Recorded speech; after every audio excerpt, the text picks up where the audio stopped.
Some men walk into a restaurant carrying money. Others walk in carrying silence so heavy the entire room forgets how to breathe.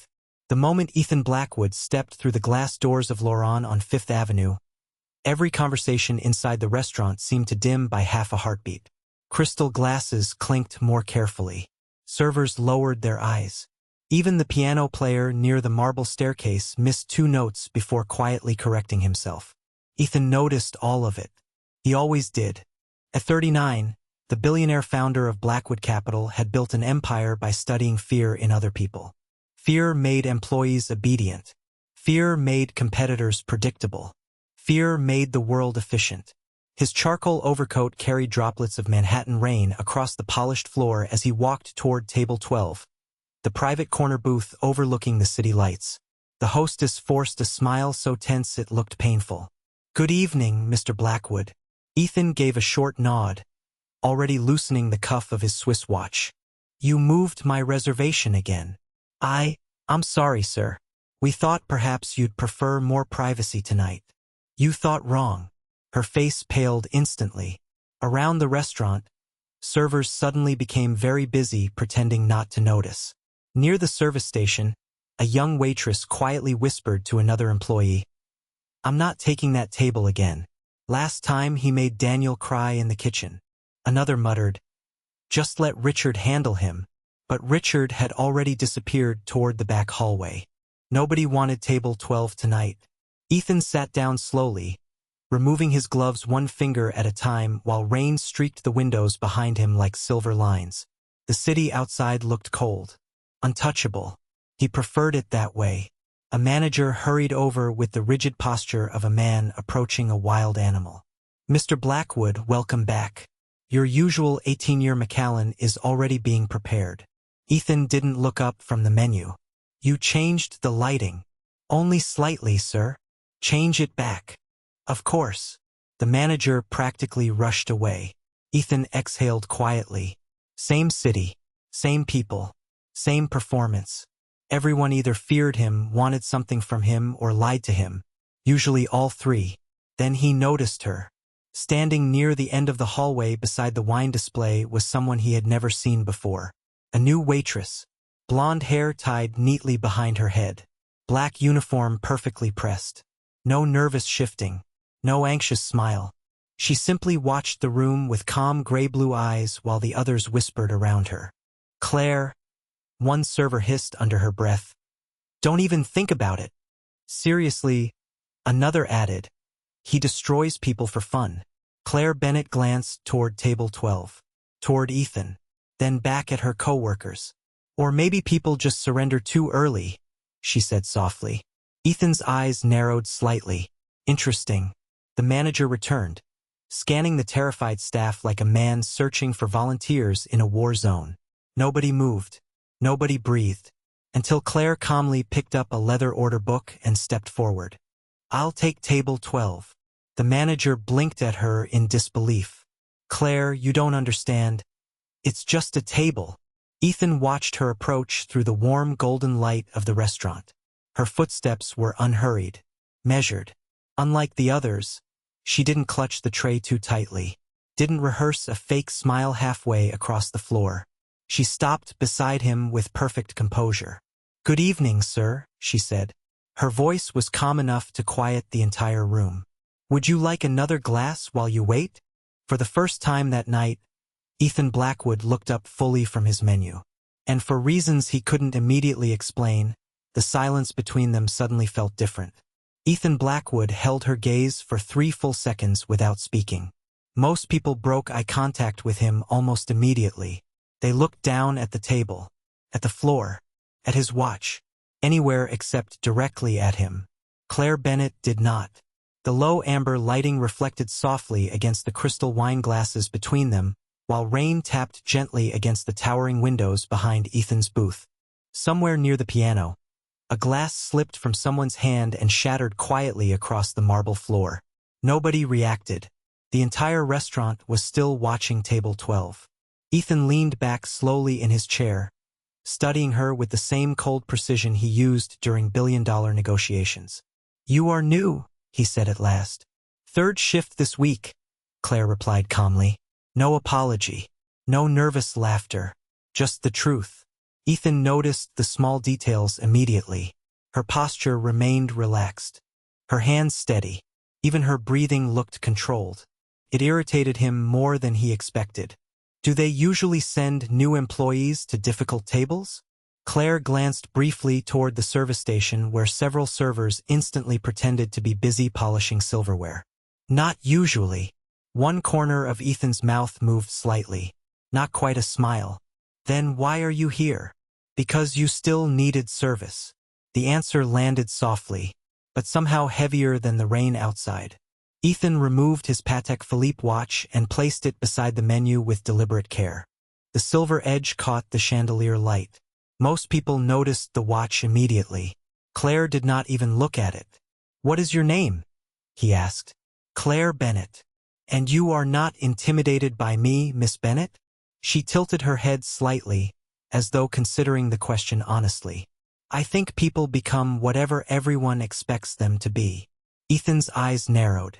Meaning, if an entire room expects conflict, Claire said quietly, eventually someone starts performing it. For the first time in years, Ethan did not immediately have a response. A waiter carrying champagne nearly walked into another server while staring toward table 12. Near the kitchen entrance, the manager whispered urgently, Why is she talking to him like that? Nobody answered. Claire opened her order book. Would you like to hear the specials tonight? Ethan ignored the question. How old are you? 26. And you think you understand people already? No, Claire answered. I think people get tired. That caught him off guard. Slightly. Just enough for her to notice. Ethan had spent years surrounded by polished executives, ambitious investors, and people who spoke carefully around him like diplomats near explosives. But this woman spoke to him the way someone speaks during a late-night train ride to a stranger they never expect to see again. Calm, honest, unimpressed. You realize everyone in this restaurant is afraid of me, Ethan said. Claire glanced around the dining room. Several employees quickly looked away. Yes, she admitted softly.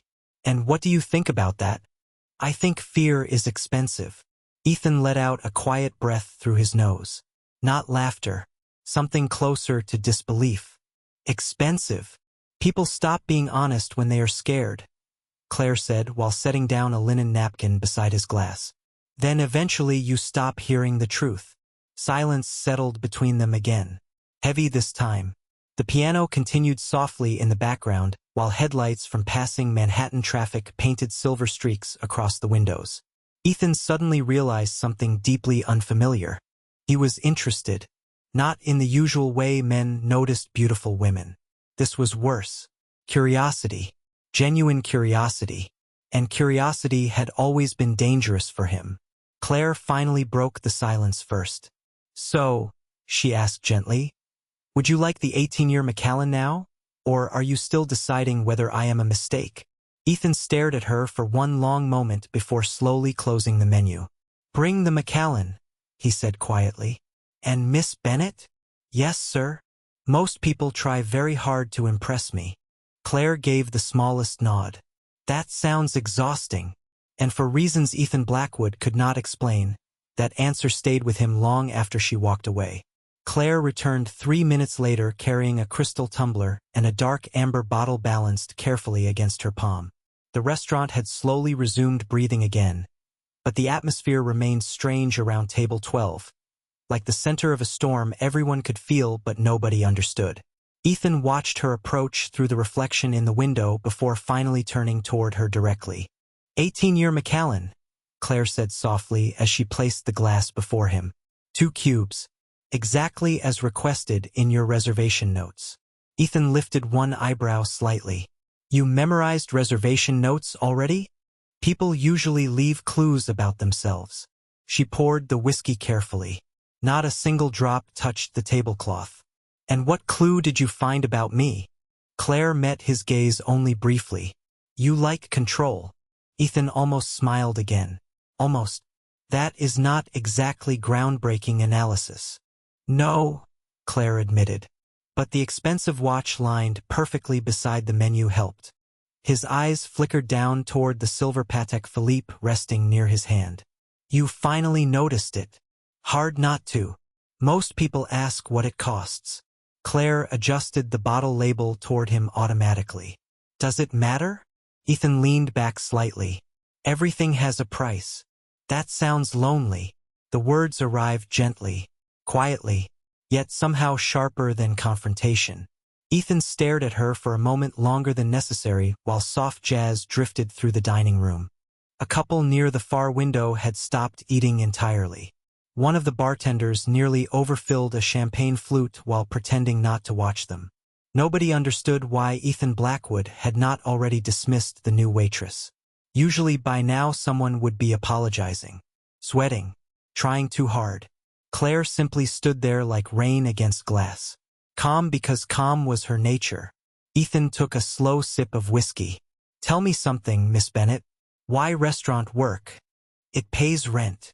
That is not the real answer. Claire folded her hands lightly behind her back.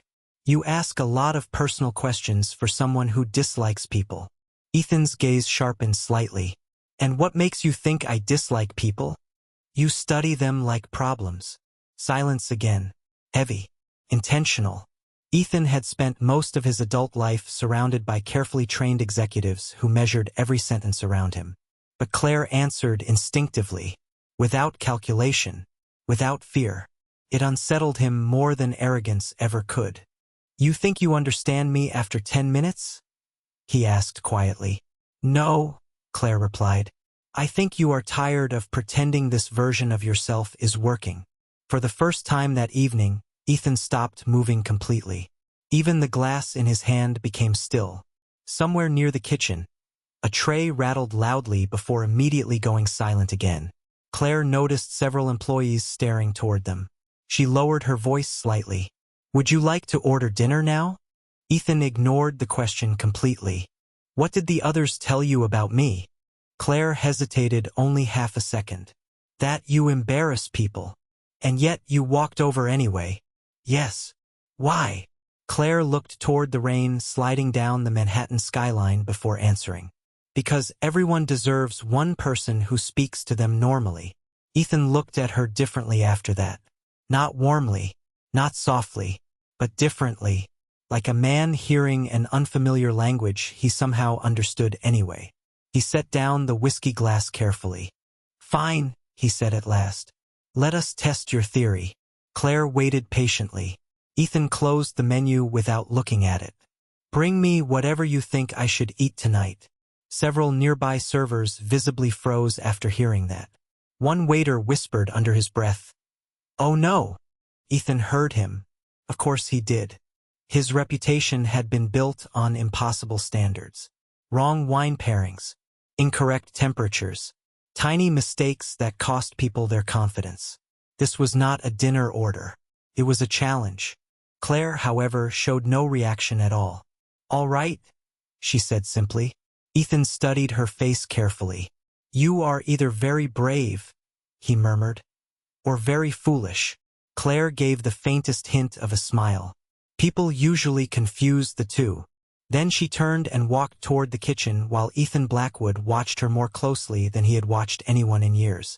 The kitchen went silent the moment Claire pushed through the swinging doors with Ethan Blackwood's order ticket resting calmly in her hand. Steam curled through the warm air beneath hanging copper lights while chefs moved around stainless steel counters with nervous precision. Every person inside Lauron understood the danger of Table 12. Please tell me he did not ask for substitutions again. One line cook muttered under his breath. Claire placed the order ticket beside the grill station. Actually, she said softly, he gave me full control. 3 heads snapped toward her immediately. What? The sous chef asked. Why would you agree to that? Claire tied her apron tighter around her waist. Because he wanted someone to panic. The kitchen manager stared at her like she had casually volunteered to walk into traffic. Claire, listen to me carefully. Ethan Blackwood once sent back sparkling water because the lime wedge looked uneven. That sounds exhausting for everyone involved. A nervous laugh escaped one of the prep cooks before he quickly looked down again. Claire scanned the kitchen calmly. "What is the best thing we make here?" Nobody answered at first. Finally, the sous chef sighed. "Dry-aged filet with rosemary butter, truffle potatoes, bourbon-glazed carrots." Claire nodded once. "Then that is what he gets." Back in the dining room, Ethan sat alone beneath the soft chandelier glow, watching rain slide across Manhattan's skyline. But his attention kept drifting toward the kitchen doors. He did not fully understand why. Usually people became predictable around him within minutes. They tried too hard, smiled too quickly, agreed too easily. Claire Bennett did none of those things. She moved through the evening with the strange calm of someone who no longer needed approval to survive. Ethan took another slow sip of whiskey while nearby conversations rose and fell around him like distant waves. At the bar, two investment bankers quietly whispered while glancing toward table 12. "That new waitress is finished," one murmured. "Nobody survives a full dinner with him." Ethan heard every word. He always did. 10 minutes later, Claire returned carrying a large black serving tray balanced effortlessly on one shoulder. The scent of rosemary and butter reached the table before she did. Ethan watched carefully as she placed each dish with measured precision. Not rushed, not theatrical, confident. "Dry-aged filet," she said quietly. "Medium rare. Truffle potatoes on the side. Carrots finished with bourbon glaze." Ethan glanced at the plate once. "You chose for me very confidently." Claire adjusted the silverware beside his napkin. People with control issues usually hate wasting time on small decisions. One of Ethan's eyebrows lifted slightly. "Control issues. You did tell me to test my theory." For the second time that evening, Ethan nearly smiled. The realization annoyed him immediately. He picked up the knife and cut into the steak. Perfect temperature. Perfect color. The restaurant staff watched from every possible angle without pretending otherwise anymore. Ethan chewed once, twice, then slowly placed the utensils down. The entire dining room seemed to hold its breath. "Well?" the manager whispered from across the room. Ethan looked up at Claire. "You forgot something." Several employees visibly panicked. The bartender closed his eyes briefly like a man preparing for impact. But Claire remained perfectly still. "Did I?" she asked calmly. Ethan gestured lightly toward the plate. "You forgot to ask whether I enjoyed it." Silence. Heavy and sharp. Claire looked directly at him without blinking. "I assumed," she said softly, "you would have complained already if you did not." A few gasps escaped nearby tables before instantly disappearing into silence again. Ethan stared at her for a long moment. Then something unexpected happened. A low sound escaped him. Brief, genuine, laughter. Not loud, not dramatic, but real enough that several employees looked physically stunned. The manager nearly dropped a wine bottle. Ethan shook his head once while reaching for the whiskey glass again. "You are either very reckless," he murmured, "or very observant." Claire folded her hands behind her back again. "Usually both." Ethan studied her quietly beneath the amber restaurant lights while rain continued sliding across the windows behind him. And somewhere deep beneath years of polished arrogance and carefully controlled distance, something unfamiliar began to shift. The sound of Ethan Blackwood laughing traveled through Lauren like something unreal. Conversations paused again. Forks hovered midair. Even the piano player glanced over his shoulder briefly before returning to the keys. For years, the billionaire had become part of Manhattan restaurant mythology.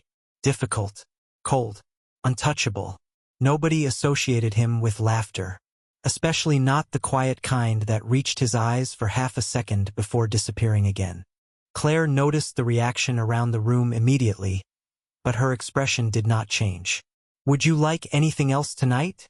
she asked calmly. Ethan rested one arm against the table, studying her carefully beneath the golden restaurant lights. "Sit down for a minute." The request was soft, but nearby employees still visibly stiffened. Claire glanced toward the dining room. "I am working. So are half the people on Wall Street at this hour." "Yes," Claire replied, "but most of them are not carrying hot plates." Another small flicker of amusement crossed Ethan's face before fading again. He reached into the inner pocket of his tailored charcoal jacket and placed something on the table between them. A black credit card. Heavy. Matte finish. The kind that quietly represented more money than most people saw in a lifetime. Several nearby diners instantly recognized it. Claire looked at the card only briefly. "You forgot your wallet?" Ethan leaned back slowly. "No," Claire waited. Ethan tapped one finger lightly against the edge of the card. "Most people become very interesting around money." Ah, there it was. The test. Claire had been expecting one eventually. She glanced toward the rain outside while understanding settled quietly into place. This was not really about the card. It never was.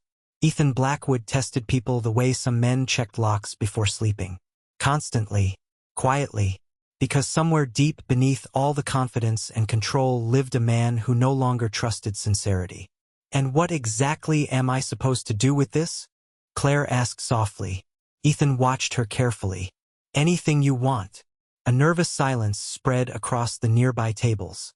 One bartender stopped polishing glasses completely. The manager looked moments away from intervening. Everyone understood what was happening now. The billionaire was playing his favorite game again, watching people reveal themselves when temptation appeared. Claire looked down at the black card resting beneath the chandelier light. Then she surprised everyone, including Ethan. She picked up the card carefully between two fingers, walked 3 steps toward the register station, and bought something.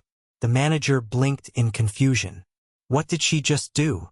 30 seconds later, Claire returned and placed Ethan's card gently back on the table beside a small white receipt.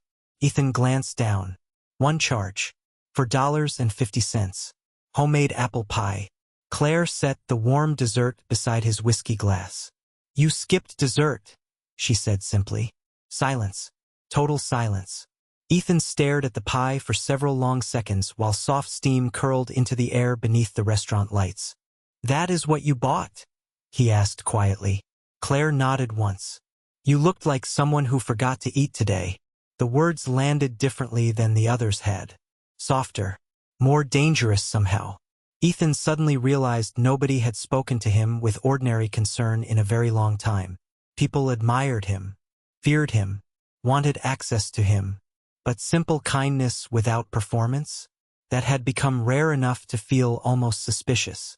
"You could have bought anything," he said carefully. Claire folded her hands behind her back again.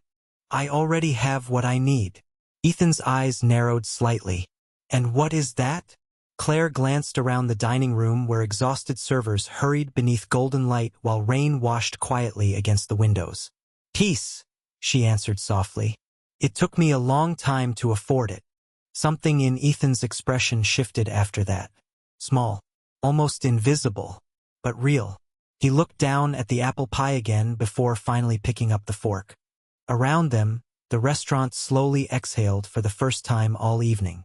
Because somewhere between the whiskey, the silence, and a $4 dessert, everyone in Loron had just witnessed something they never thought possible. Ethan Blackwood was no longer trying to win.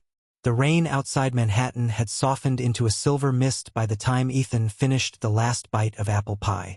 The empty dessert plate sat beside his whiskey glass beneath the warm chandelier light while the restaurant slowly returned to normal around him. Or at least tried to. Because every employee in Loron kept stealing glances toward table 12, as if afraid the moment might disappear if they looked away too long. Claire moved through the dining room with quiet efficiency, refilling water glasses, carrying trays, greeting guests with the same calm professionalism she had shown Ethan all evening. That fascinated him almost more than anything else. She had not changed around him. Most people eventually did. The moment they sensed approval from Ethan Blackwood, they leaned closer, smiled harder, wanted more. Claire simply continued working, as if his attention had no power over her at all. Ethan watched her from across the room while absent-mindedly rolling the whiskey glass between his fingers. "You are staring," a familiar voice said suddenly. Ethan looked up to find Victor Langley sliding into the opposite side of the booth without invitation. Mid-50s. Silver hair, billionaire real estate developer. One of the few people arrogant enough to speak casually around Ethan. Victor loosened his tie while glancing toward Claire near the service station. Interesting choice tonight. Ethan's expression cooled slightly. You are late. Traffic. Victor waved dismissively before lowering his voice. I heard half your staff looked ready to resign when you walked in. Ethan said nothing. Victor followed his gaze again and smirked faintly. Ah, so that is the reason for the unusual atmosphere. Claire approached the table carrying another bottle of sparkling water. Good evening, she said politely. Victor looked her over with open curiosity. Expensive suit. Expensive smile. The kind of man who had spent too many years mistaking confidence for superiority. You must be the famous waitress everyone is whispering about tonight. Claire poured the water carefully. I was not aware there was whispering. Victor laughed softly. Trust me, in places like this, there is always whispering. Ethan noticed something subtle then. Claire's shoulders remained relaxed, but a certain distance entered her eyes. Professional, careful, like someone who had learned exactly how powerful men tended to behave once they became too comfortable. Victor leaned back in the booth. Tell me something, he said casually. What exactly did you do to impress Ethan Blackwood? Claire placed the bottle down gently. I brought him dinner. Victor chuckled. No, I mean the real trick. Ethan's jaw tightened slightly, almost imperceptibly. Claire noticed. There was no trick, she replied evenly. That is impossible, Victor said. Ethan dislikes everyone. The words hung awkwardly between the crystal glasses. Across the restaurant, thunder rolled softly over the city. Claire looked toward Ethan briefly before answering. I do not think he dislikes people. Victor raised one eyebrow. Really? Claire nodded once. I think he got used to people performing around him. Ethan's fingers stopped moving against the whiskey glass. Victor laughed again, though less comfortably this time. You sound very confident for someone working tables. There it was. Small, quiet, but familiar. The invisible line powerful people often drew without realizing it. Ethan saw the shift immediately in Claire's expression. Not anger, not embarrassment, just disappointment. She gave a polite smile. And you sound very surprised that someone working tables can think. Silence hit the booth instantly. Victor blinked once, caught off guard. Ethan slowly looked up at Claire again. She had not raised her voice, had not forced the moment. Yet somehow she had managed to expose the insult with surgical precision. Victor cleared his throat awkwardly. That is not what I meant. I know, Claire replied softly.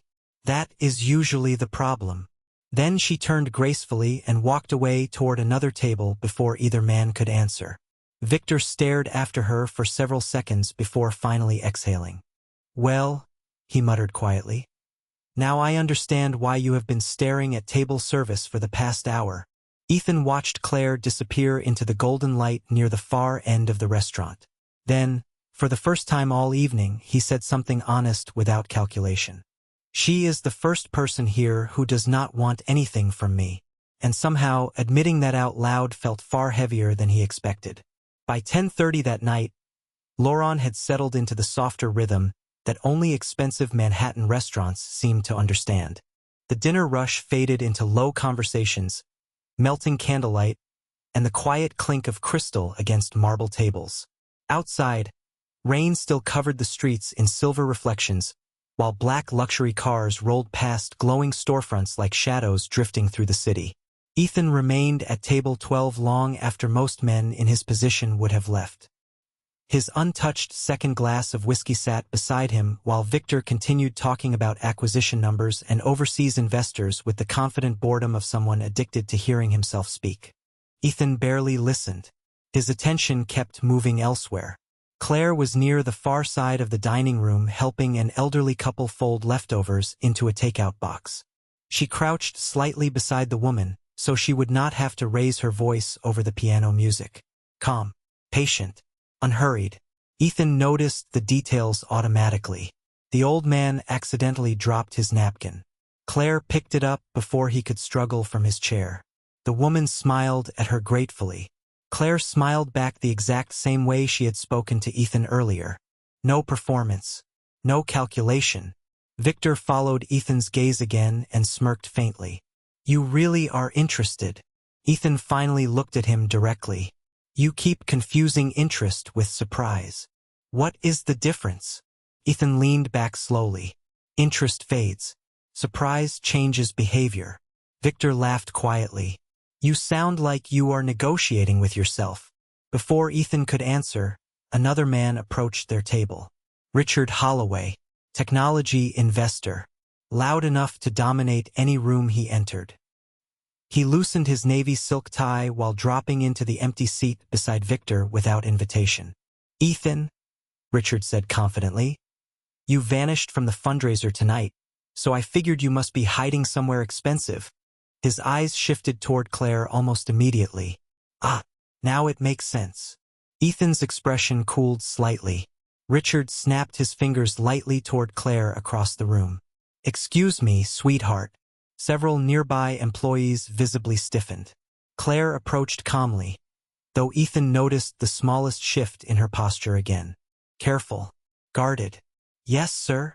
Richard barely looked at her while scrolling through his phone. Another bourbon. Claire nodded politely. Of course. And make it fast, Richard added casually. I hate waiting.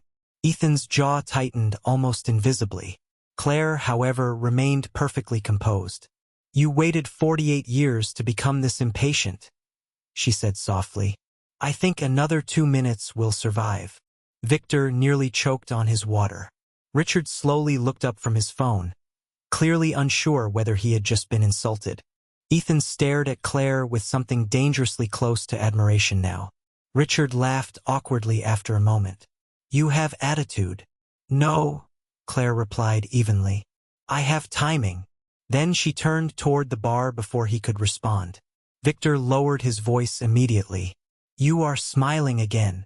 Ethan had not noticed. He corrected his expression automatically, but too late. Victor leaned closer. You know what is strange? Ethan said nothing. Victor glanced toward Claire carrying drinks beneath the warm amber lights.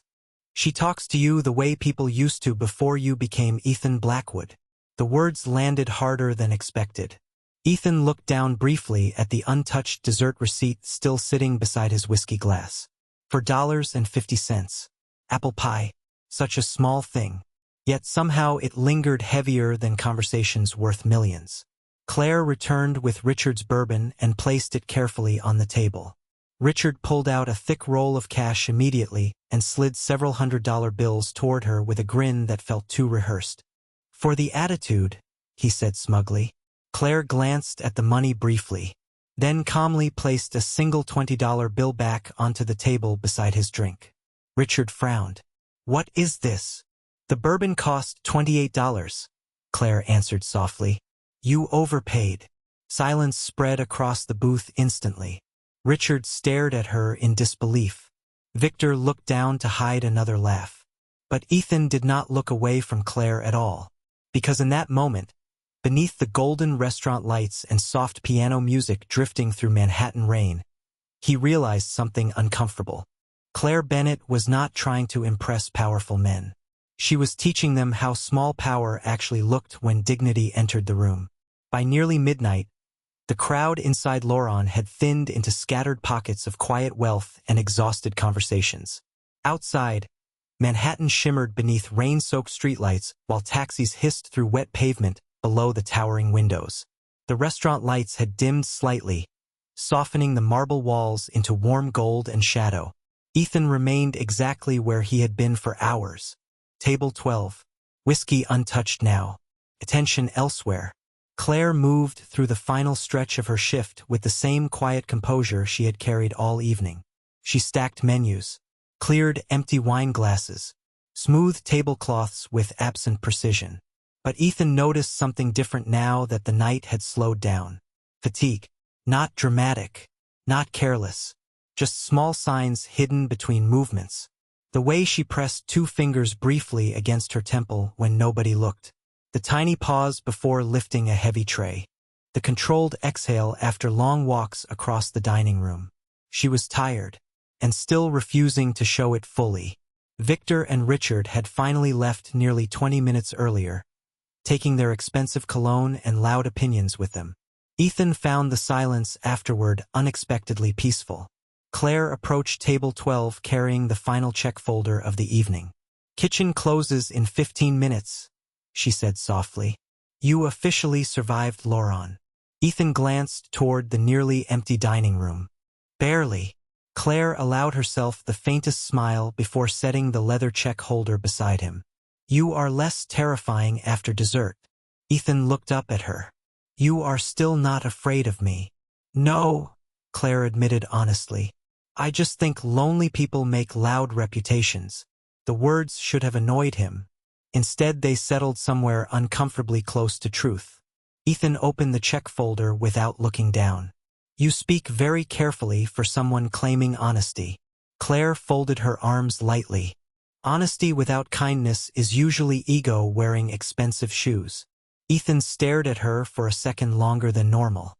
Then his phone buzzed sharply against the table. The screen lit up with a message preview from his executive assistant. "Urgent. Tokyo deal collapsing. Call immediately." Ethan's expression shifted instantly. Controlled. Cold. Familiar. Claire noticed it right away. The room seemed to change around him the same way skies change before storms. Ethan answered without hesitation, voice dropping lower. "What happened?" Silence while he listened. His jaw tightened slightly. "How much?" Another pause. "No. Do not send revised numbers yet."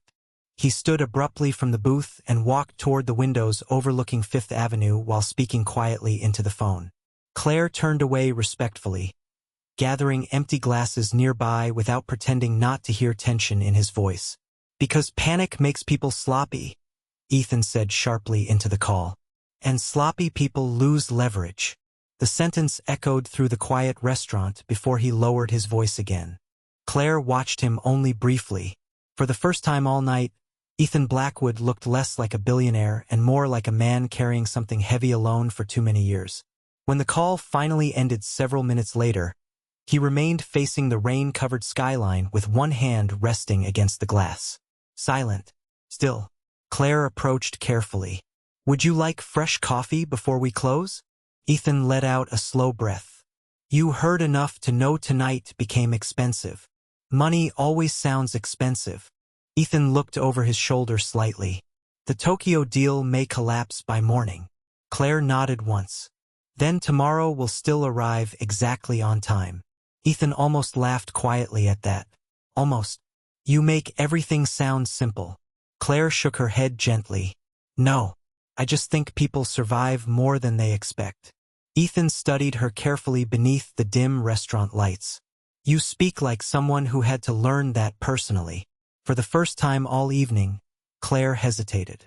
Small, brief, but real. Her eyes drifted toward the rain sliding down the windows before she answered softly. "Everyone working this late in Manhattan is carrying something." Silence settled between them again. Not uncomfortable this time, just honest. Ethan looked at her differently now. No games left in it. No tests. Only curiosity mixed with something quieter. Respect. Claire reached for the empty whiskey glass near the table. "I should finish closing."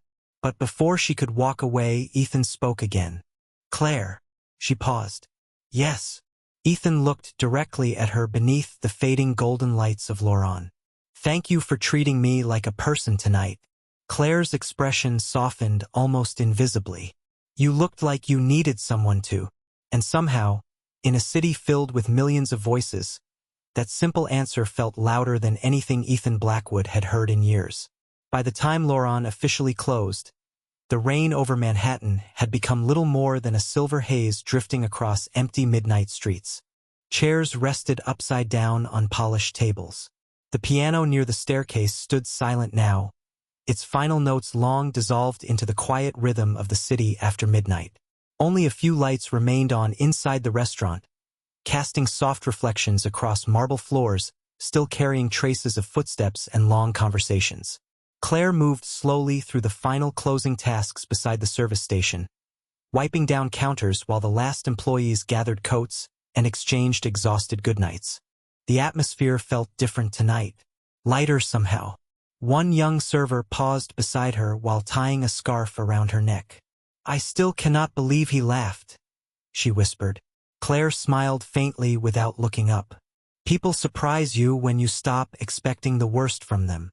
Near the entrance, the manager adjusted receipts nervously before finally approaching Ethan's table. "Mr. Blackwood," he began carefully, "we are closing for the evening." Ethan glanced up from the city skyline outside the windows as though returning from somewhere far away. "Right?" He reached automatically for his wallet, but paused when he noticed the check folder already closed neatly beside his plate. Claire had organized everything before finishing the floor. Precise, quiet, thoughtful. Ethan opened the folder slowly. Inside rested the receipt, a simple thank you note written in elegant handwriting, and something else.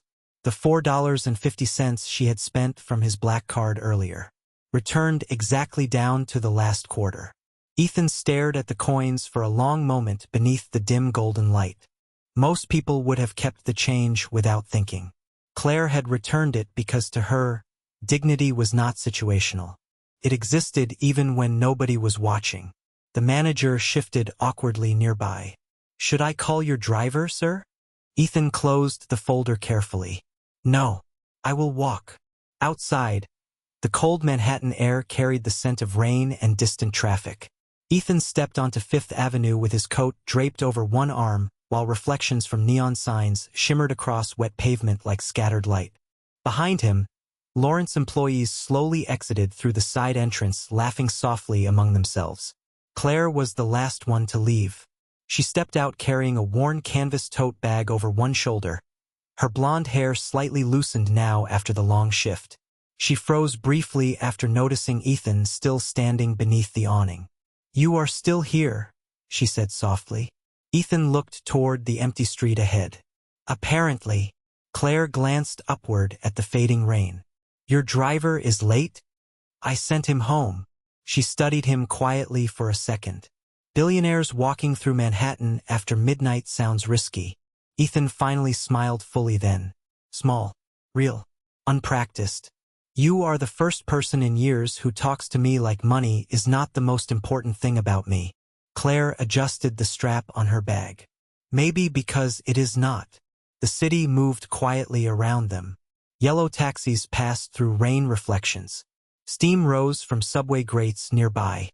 Somewhere far down the avenue, someone laughed beneath the glow of streetlights.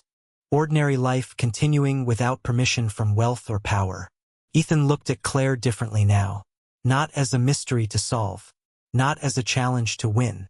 Just a person standing honestly in front of him. "Can I ask you something?"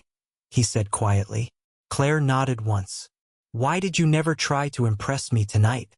She looked genuinely surprised by the question. "Because impressive people usually already know they are impressive." Ethan lowered his eyes briefly as if the answer reached somewhere deeper than he intended. Claire stepped slightly closer beneath the awning while cold rain whispered against the sidewalk around them. "The truth is," she added softly, "everyone in that restaurant was afraid of losing your approval." Ethan met her eyes again. "And you were not?" Claire shook her head gently. "No, why?" She smiled then, calm, warm, certain. "Because I think people deserve respect before they earn admiration." Silence settled between them one final time. But unlike the silence at the beginning of the night, this one carried no tension. Only understanding. Ethan glanced down at the small receipt folder still in his hand before speaking quietly into the rain-soaked Manhattan night. "You know," he said, "for someone who refused to back down all evening, you were strangely kind about it." Claire's eyes softened beneath the city lights. Strength does not have to humiliate people to be real. Then she stepped out into the fading rain and disappeared slowly into the silver glow of Fifth Avenue, while Ethan Blackwood remained standing beneath the restaurant lights watching her go. And for the first time in longer than he could remember, the most powerful man in the room no longer felt the need to prove it.